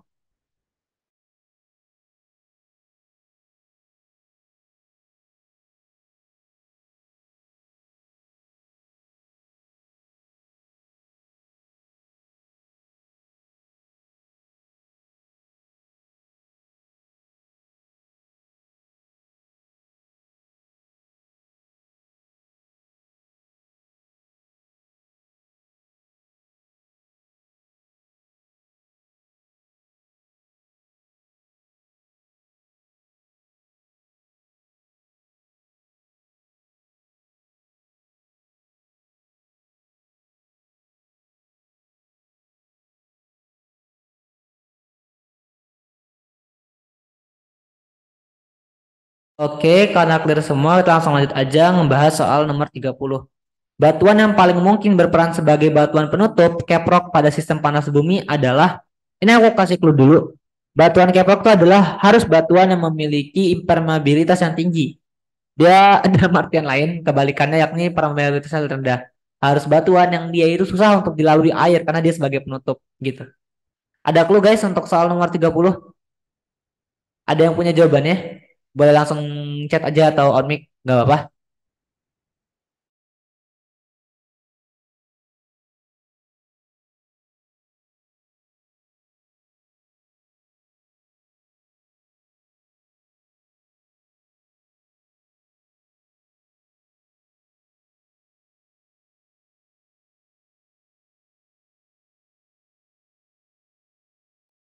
Oke, seperti tidak ada yang mau menjawab, jadi langsung saya aja menjawab. Jawaban yang benar itu adalah batu lempung.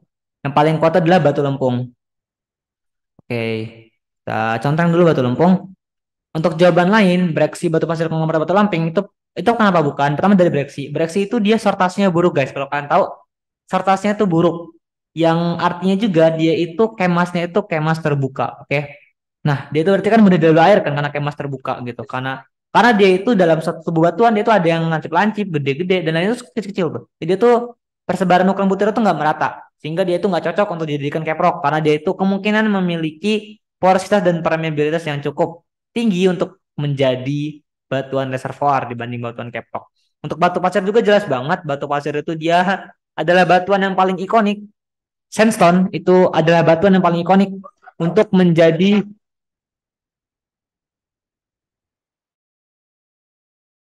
maaf guys, adalah batuan yang paling ikonik untuk menjadi reservoir. Jadi setahu kakak, batu pasir itu adalah batuan yang paling, iya ya, yang paling terkenal gitu sebagai reservoir.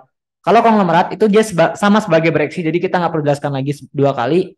Kalau batu gamping itu mungkin karena banyak organismenya banyak.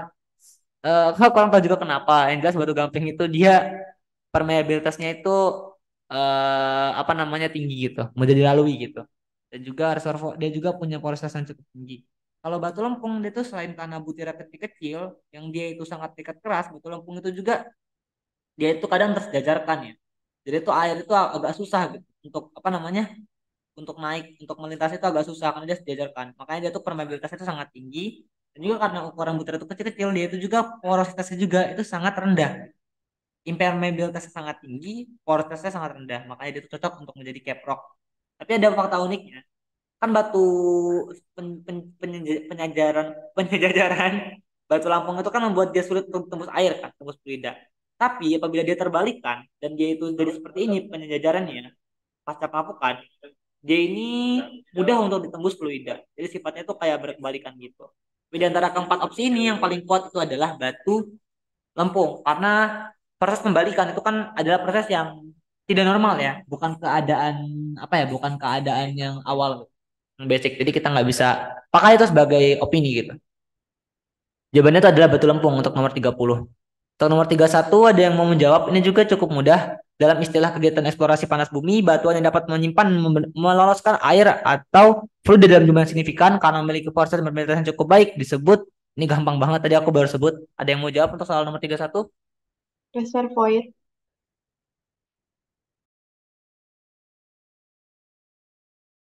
Bener banget, jawabannya adalah batuan reservoir. Karena batuan reservoir itu ya tadi dia porositasnya tinggi, juga permeabilitasnya juga tinggi gitu.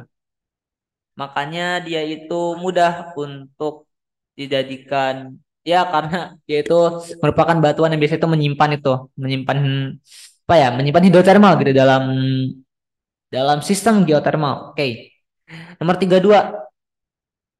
Oh enggak. Sampai sejauh ini ada pertanyaan enggak? Tentang tadi kita udah bahas beberapa soal terkait hidrotermal, ada pertanyaan enggak? Atau masih clear teman-teman? Boleh kasih kabarnya di kolom komentar biar tahu aku tahu progres kalian selama pengerjaan ini. Terima kasih.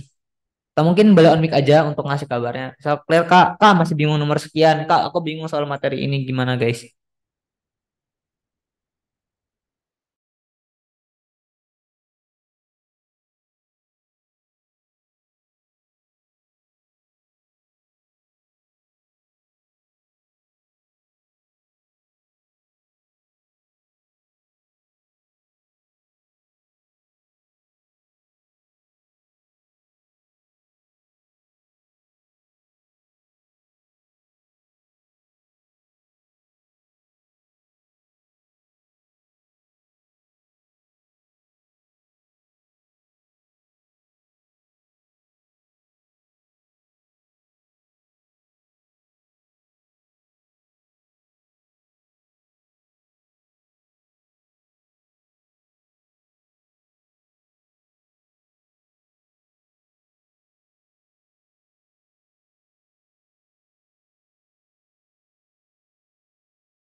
Oke, jawabannya eh tadi kita ngapain ya sebelumnya ya? Oh enggak. Ini dari Tricia, dari Devinia, clear clear clear. Oke, kita langsung lanjut aja ke nomor 32. Ini juga masih gampang. Geologinya alhamdulillah gampang-gampang. Ada daerah yang berpotensi panas bumi ditemukan breksi vulkanik yang cukup melimpah. Istilah breksi pada penamaan batuan digunakan untuk menunjukkan batuan dengan bentuk fragmen yang menyudut. Bentuk menyudut atau membulat pada fragmen penyusun batuan sedimen dihasilkan pada saat proses pembentukan batuan sedimen, yaitu ini juga cukup mudah. Ada yang tahu jawabannya?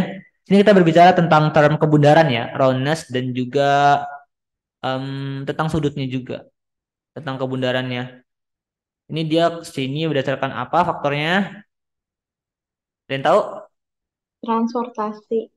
Bener banget, transportasi. Jadi batuan sedimen itu butir-butirnya apabila dia semakin jauh dari transportasi maka dia itu akan semakin tergesekkan gitu. Tergesekkan dengan permukaan. Sehingga dia itu akan semakin membundar dari yang awalnya menyudut, yang angular, terus itu dia bakal menjadi lebih spherical, membundar maupun membola gitu. Oke. Jawabannya benar transportasi. Oke, terima kasih yang udah menjawab. Oke, lanjut.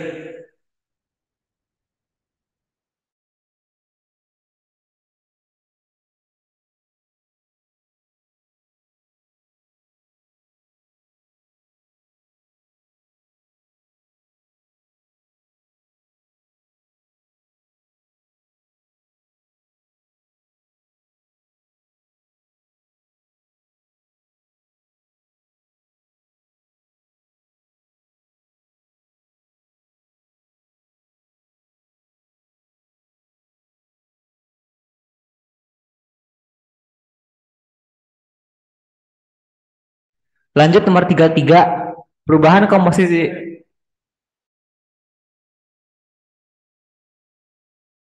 Maaf guys, perubahan komposisi mineralogi batuan, bla bla bla, bisa kalian baca sendiri soalnya.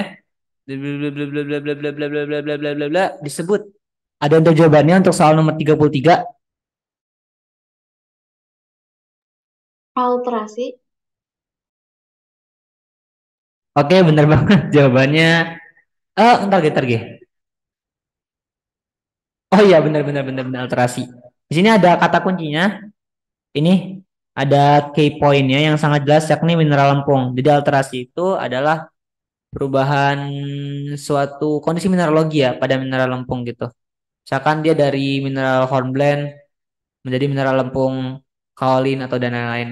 Jadi kata kuncinya itu alterasi itu adalah mineral lempung. Ada pertanyaan untuk nomor 33 atau masih clear sejauh ini gimana?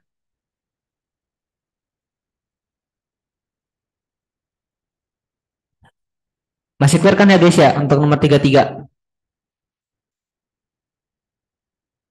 Kalau ada yang bingung nggak apa-apa, ngomong aja ntar kakak cariin misalkan kak ini pengertiannya gimana gimana gimana. Oh, Sharon dan Naura masih clear. Makasih Sharon dan Naura. Lanjut ke nomor 34. Nah, ini juga masih gampang. Gambar di samping adalah peta yang dihasilkan dari survei geologi di suatu daerah. Apabila batuan A adalah batuan tertua, maka struktur geologi yang ada di daerah tersebut adalah ini masih gampang banget guys. Ada yang tahu jawabannya? Atau ada yang masih bingung dengan soal tipe ini? Kalau masih ada yang belum belum belum pernah jelasin atau masih bingung, ntar aku bisa jelasin ulang. Aku bisa jelasin soal ini. Soal apa namanya? Struktur perlipatan, sayatan perlipatan gitu. Untuk soal nomor 34 ada yang tahu jawabannya? Atau ada yang masih bingung?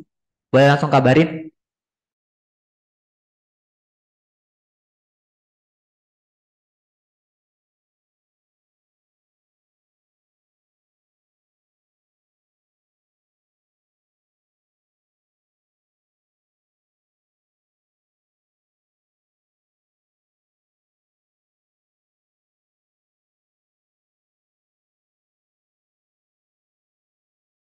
Oke, benar jawaban daripada ini ada beberapa jenis jawaban. Dari Devina itu D, sinclair. Dari Naura itu B, anticline. Karena udah benar menginterpretasikannya itu ke arah lipatan udah benar, sinclair sama anticline. Tapi yang benar tuh adalah jawabannya Sharon dan Naura yakni anticline. Oke, berarti karena ini mungkin ada yang masih belum paham, kakak jelasin ulang ya. Kakak jelasin ulang sih. Kakak coba jelasin tentang materi ini. Kalau teman-teman tahu kan anti-clicking seperti ini ya, dia bakal menonjol ke atas, oke? Dengan enggak, maaf maaf, kakak kasih ini aja, kita keadaan sebelum dia itu terlipatkan dulu. Nah, awalnya kan pelapisan kan seperti ini guys, pelapisan batuan, oke? Ini batuan paling tua dengan hukum superposisi, dia bakal naik maka semakin mudah, oke? Selanjutnya dia bakal terlipatkan sehingga menjadi seperti ini untuk lapisan anti-clean, oke? Untuk lapisan anti-clean, ini untuk lapisan anti-clean dulu. Nah, dia kan bakal terbending, terlipatkan. Yang bawah terlipatkan sama yang bawah. Oke, dia bakal bergabung yang bawah sama yang bawah sehingga dia paling lebar. Oke. Nah, untuk selanjutnya yang atas ini dia bakal terlipatkan dan menjadi pengulangan, lapisan pengulangan di bagian sini. Untuk yang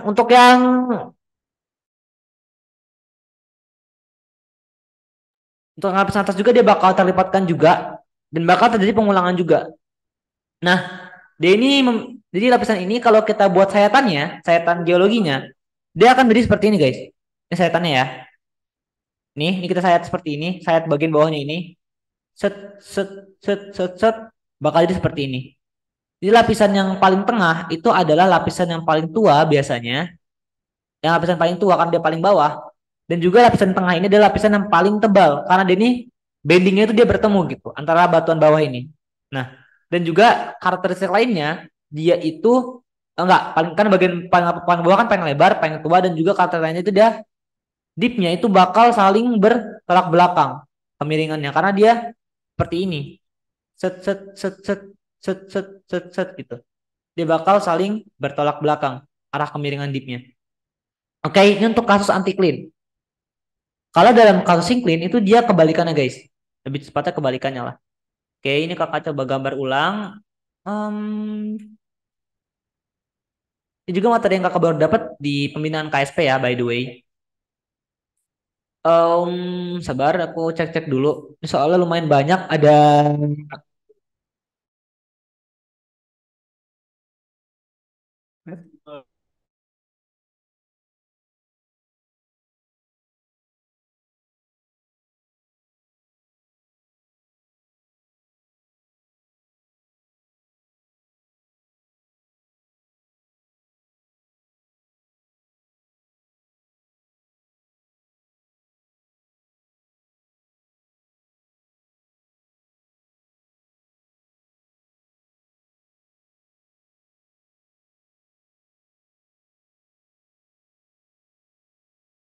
Oke, lanjut. Nomor 30. Oh enggak, belum. Kita belum jelasin tentang yang sinkline ya. Kalau sinkline berarti kan gini kan. Dia sama awalnya tuh dia lapisan paling bawah tuh lapisan yang paling tua. Dia terbending, terlipatkan ke arah bawah sehingga jadi itu seperti ini. Set, set, set, set, set, gini kan, seperti ini. Nah, maka lapisan yang paling bawahnya kan dia bakal berada di pojoknya kan, di ujungnya gini. Nah, sedangkan dan di bendeng ini juga dia akan terjadi pengulangan tuh. Dan dia juga akan terjadi pengulangan. Akan terjadi pengulang.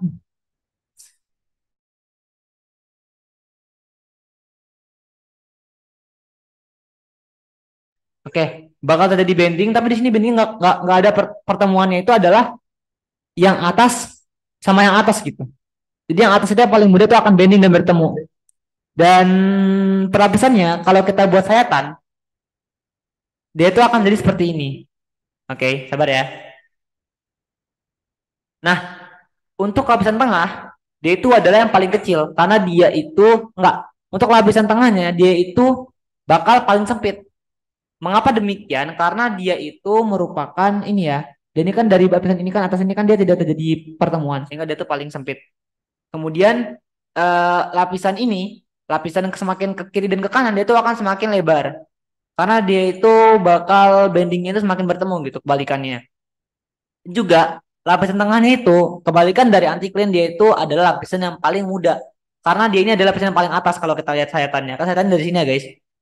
Dari sini dari sana ya sayatannya. Oke. Nah seperti ini. Untuk deepnya itu dia kebalikannya. Deepnya itu di sini bakal saling bertemu. Oke. Maaf ini salah ini nggak ada deepnya. Mengapa saling bertemu? Ini kayaknya aku salah gambar deh. Sabar. Seperti ini harusnya di sini lapisan tengahnya. Nih, gini sebenarnya. Oke. Ini akan saling bertemu deepnya. Mengapa demikian? Karena kan dia perapisan seperti ini nih. Set, set, set, set. Nah, dia kan akan apa ya? Eh, ya ini saling miringnya tuh saling ketemu gitu. Kalau kalian lihat, ini kepiringannya saling bertemu. Beda sama tadi tuh yang gini, set, set, set, set, set, set, set, set gitu. Nah, dia ini bakal saling belakangan. Nah, gitu guys. Untuk materi second anti-clean. Jadi untuk soal nomor 34, kita ketahui jawabannya itu adalah, yang benar adalah B, anti-clean, karena dia batuan tengahnya itu paling tua dan juga paling lebar gitu. Kalau kita lihat sini kan dia paling lebar kan. Apparently dia itu paling lebar. Oke, paling lebar. Tapi guys, untuk pesan kakak buat kalau kalau kalian mau soal seperti ini, jangan terlalu berpatokan pada statement paling lebar. Karena biasanya kakak dulu pernah ngadepin soal praktikum OSP tahun 2021, OSP pertama kakak.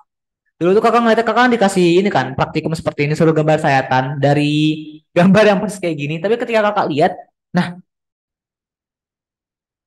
dengar kan suara saya guys?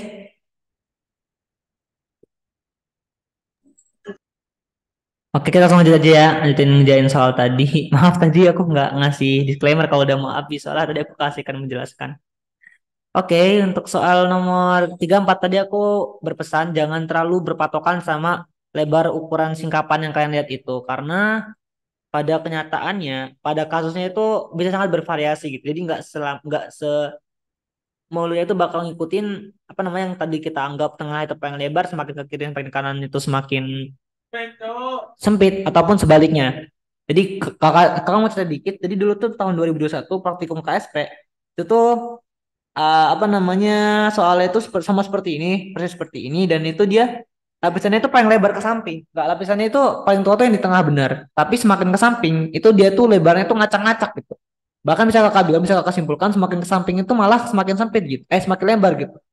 berlawanan gitu. Akhirnya kakak milih ini, kakak akhirnya milih yang ini. Apa kakak milih percaya pada umur batuan? Dan alhamdulillah jawabannya benar. Jadi kalau kalian mau jadi patokan untuk menentukan sinkron atau antiklin, faktor utamanya, yang paling utama, yang paling wahid, kalau kalian bisa analisis itu adalah tua umur batuan. Jadi kalau batuannya itu paling tua yang tengah, itu pakai aja itu statement itu gitu, paling tua. Dibanding kalian ingin berpatokan pada itu, apa namanya, yang tadi, yang lebih lebar ke samping dan ya semacamnya. Lanjut soal nomor 35. Adanya suatu sistem hidrotermal di bawah permukaan seringkali ditunjukkan adanya manifestasi panas bumi di permukaan seperti di bawah ini, kecuali yang A itu mata air panas, B geyser, C fumarole, D kawah, E dolin. Ada yang tahu jawabannya untuk soal nomor 35? Dolin yang E. Oke, jawabannya bener dolin. Kalau kakak nggak salah ya, maaf ya kalau salah benerin. Dolin itu semacam lubang kayak itu nggak sih? Kayak kayak itu nggak sih? Kayak apa namanya? Hole-hole apa tuh? Apa namanya tuh? Lubang di batu gamping itu?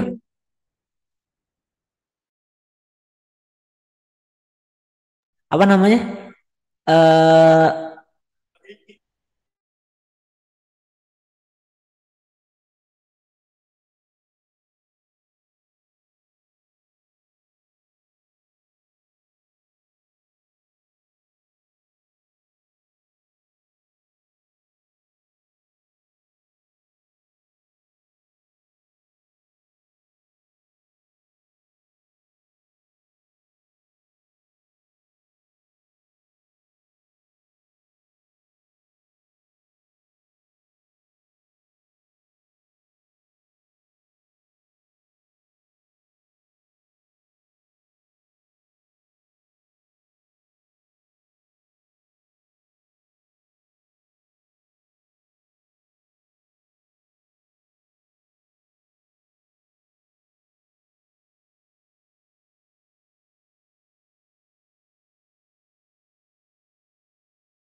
Makasih.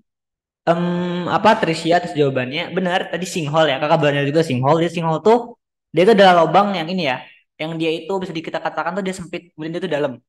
Kalau dolin, ada maaf. Kalau dolin tuh dia lebih dolin tuh merupakan gabungan-gabungan dari sinkhole. Jadi itu lebih lebar gitu. Nih, dolin ya. Kalau sinkhole tuh dia yang ini. Kalau Uvala apa ya Uvala ya? Uvala tuh kalau nggak salah dia tuh yang lebih lebar lagi. Dia bentuknya itu kalau saya kasih V, tapi nggak tahu juga gitu. Ini di screen kalian bisa lihat. Ini agak kurang jelas, tapi kalian bisa lihat ini ada polpe, polve atau pole atau polve. Ini ada uvala, ini uvala, ini ada dolin, gabungan-gabungan sinkhole dan ini adalah sinkhole yang paling kecil, gitu. Berarti yang bukan geothermal itu jelas banget adalah dolin. Oke, karena dia merupakan landscape atau bentang alam pada batu gamping. Pada apa? Pada batu gamping, pada itu, pada daerah Kars. Maaf. Soal nomor 36, dalam memanfaatkan, oh enggak, ini kalau kasih informasi dulu, informasi menarik. Kalau mata air panas itu berarti ya biasa ya, dia spring, mata air panas biasa, air. Kalau geyser tuh sering kakak tuh dia lebih banyak keluarnya tuh uap, uap air. Karena dia tuh kayak cipratan gitu loh, kayak apa sih? Air yang dia itu kayak dari dalam tuh kayak terbang-terbang ke atas gitu. Kalau fumarol dia itu kalau nggak salah tuh dia banyak akan apa ya? Lupa lagi. Enggak. Ini ada fumarol, ada juga solvatara. Nah, kalau solvatara itu singkat kakak tuh dia kaya akan ini. Banyak akan ini. Pasti sulfur. Kalau fumarol itu karena banyak akan apa ya? Aku lupa loh. Ada yang tahu fumarol? Aku lupa bener kak, aku lupa banget. Ini udah lama bangetnya. Aku udah sekitar 2 tahun semenjak belajar geothermal. Coba aku coba searching dulu soal fumarol. Ini udah, oh udah recording. Fumarol itu dia, ya maaf. Kalau fumarol itu dia karbon dioksida. Oke, oke, oke. It's fine, it's fine. Makasih. Masih pada diriku sendiri. Udah mencari. Nomor 36. Dalam memanfaatkan energi panas bumi yang digunakan untuk mengaktifkan turbin agar menghasilkan energi listrik adalah Ada yang tahu untuk nomor 36 ini dalam pengaplikasian ya, pengaplikasian sistem hidrotermal. Ada yang mau coba menjawab soal nomor 36? Uap air. Benar, karena pada sistem pada sistem pembangkit listrik tenaga geotermal, jadi pada dasarnya sistem geotermal itu kan memanaskan air ntar tuh ketika air terpanaskan dia kan bakal berubah form ya, berubah bentuk menjadi uap air. Uap air ini kan dia akan bergerak menuju tempat yang intensitasnya lebih rendah gitu. Dia bakal bergerak menuju jalan keluar, bisa jadi juga dia bergerak ke atas. Nah, semakin banyak uap air, nah, maka intensitasnya itu semakin besar. Jadi tempat itu bakal semakin tinggi tekanannya dan dorongan keluar itu bakal semakin besar. Ujung-ujungnya uap air ini dia bakal menggerakkan turbin supaya dapat menemukan jalan keluar gitu. Karena dia terperangkap dan tekanan semakin tinggi. Jadi jawaban yang benar adalah A, uap air. Ini juga merupakan konsep yang sama yang digunakan pada dulu ya. Kan dulu kan ada revolusi industri pertama itu kan dia uap ya. Mesin uap. Nah, mesin uap itu dia konsepnya sama turbin gitu. Jadi dia pembakaran itu bakal menghasilkan uap air gitu. Jadi jawabannya benar, uap air. Makasih yang udah jawab tadi. Lanjut nomor 37. Volcanic gas dominated by steam H2O flows out from crack or fracture at volcanic fields is, ada yang tahu jawabannya? Geyser. Geyser. Iya benar, jawabannya geyser. Tadi aku udah jelasin juga di atas. Ini ada lagi MOVET. Aku lupa lagi bedanya MOVET sama pengeluaran lava. Bentar guys, aku mohon waktu bentar. Aku mau cari catatanku karena ini bakal berguna banget buat kalian. Bentar ya guys, minta waktunya 1 menit 2 menit.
Halo guys, kalau pertanyaannya, kalau aku teman-teman saja ya, ini paham. Kalau mau tugas kan beracun dari kita. Belum dulu. Ini sudah dibilang begitu ya. Nggak tahu deh. Yang yang akan disampaikan yang dalam juga mengarahkan. Ini kalau misalkan ini, oke, ternyata aku ada salah di sini. Aku ada di selatan. Ya, maaf, mikir aku ambil. Nih, untuk MOVET ya, MOVET dia itu gas CO2. Keluarannya gas CO2. Untuk Solvatara, dia itu sulfur. Sulfur atau H2SO4. Sulfur ya. Ini kan asam asam apa? Asam sulfat. Untuk spring, dia itu keluarannya merupakan spring ini merupakan mungkin ini ya H2O ya. Fluid H2O.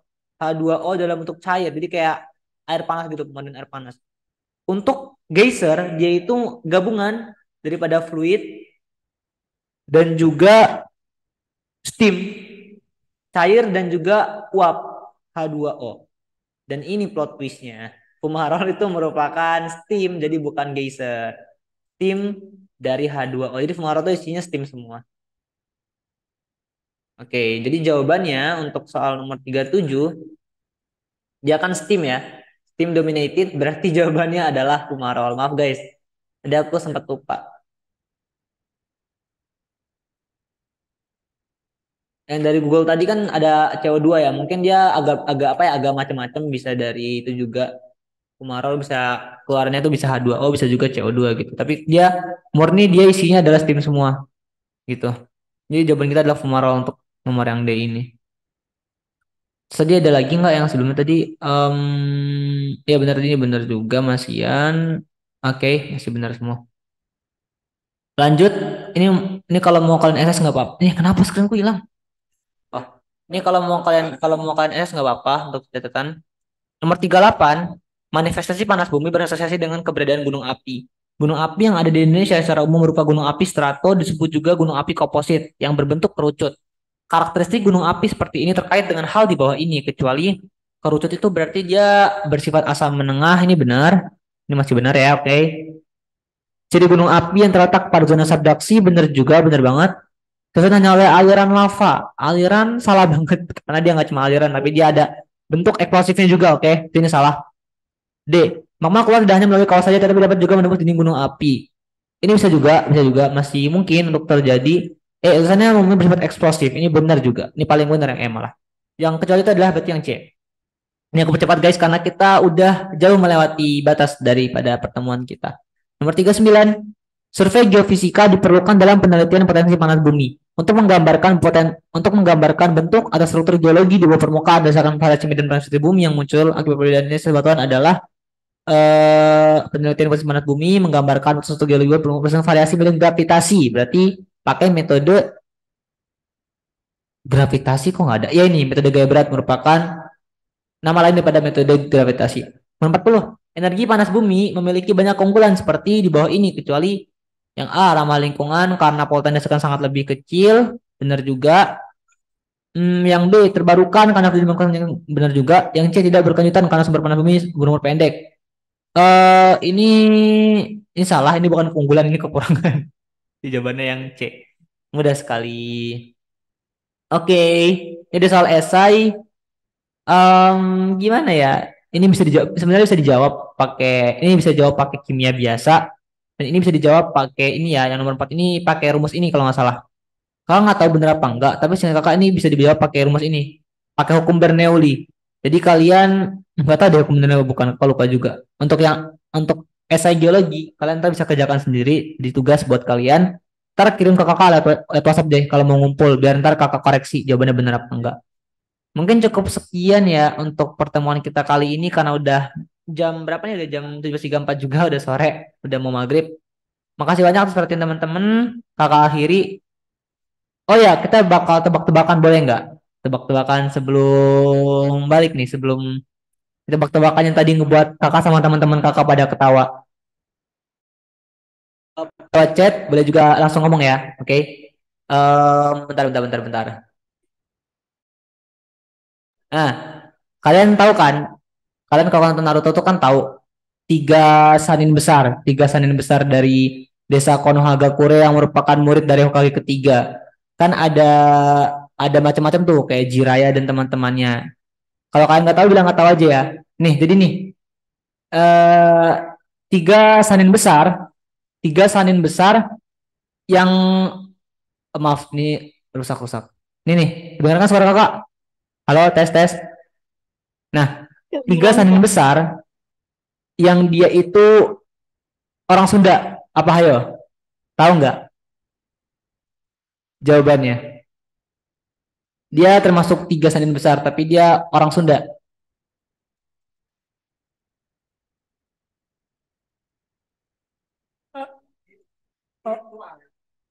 Kayaknya nggak ada yang tahu. Pada nggak tahu nih, have no clue ya buat jawabannya. Saya nggak nonton Naruto kak. Oh nggak nonton Naruto, nggak apa. Satunya lagi Devina, Devina gimana Devina? Devina, Aku Devina nggak, gimana Devina? Nonton juga aku nggak? Nonton juga nggak? Atau nggak tahu? nonton, ya nonton tapi nggak tahu jawabannya. Nonton tapi nggak tahu kak? Atau nggak nonton juga kak? Gimana Devina?